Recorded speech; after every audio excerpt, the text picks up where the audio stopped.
স্থানীয় সরকার নির্বাচনে আর থাকছে না দলীয় প্রতীক। এ তথ্য জানিয়েছেন স্থানীয় সরকার, পল্লী উন্নয়ন ও সমবায় মন্ত্রণালয়ের উপদেষ্টা আসিফ মাহমুদ সজীব ভুঁইয়া। আজ বৃহস্পতিবার উপদেষ্টা পরিষদের বৈঠকে স্থানীয় সরকার বিভাগের উত্থাপিত 4টি সংশ্লিষ্ট আইনের সংশোধনী অনুমোদন করা হয়েছে। এই সংশোধনের মধ্য দিয়ে স্থানীয় সরকার নির্বাচনে দলীয় প্রতীকের ব্যবহার বন্ধের আনুষ্ঠানিক প্রক্রিয়া শুরু হলো।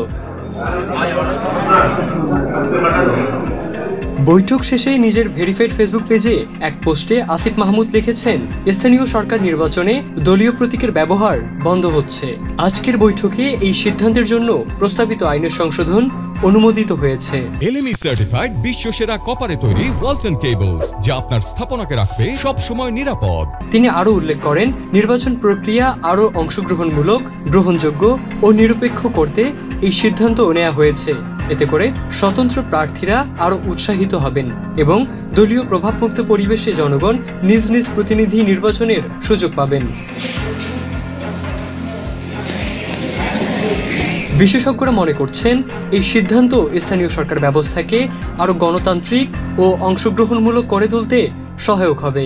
স্থানীয় সরকার বিভাগের সূত্র জানায়, সংশোধিত আইনের আওতায় ইউনিয়ন পরিষদ, উপজেলা পরিষদ, জেলা পরিষদ এবং সিটি কর্পোরেশন নির্বাচনগুলো এখন থেকে নির্দলীয়ভাবে অনুষ্ঠিত হবে। ইবনে সাইদ অঙ্কুর, চ্যানেল আই।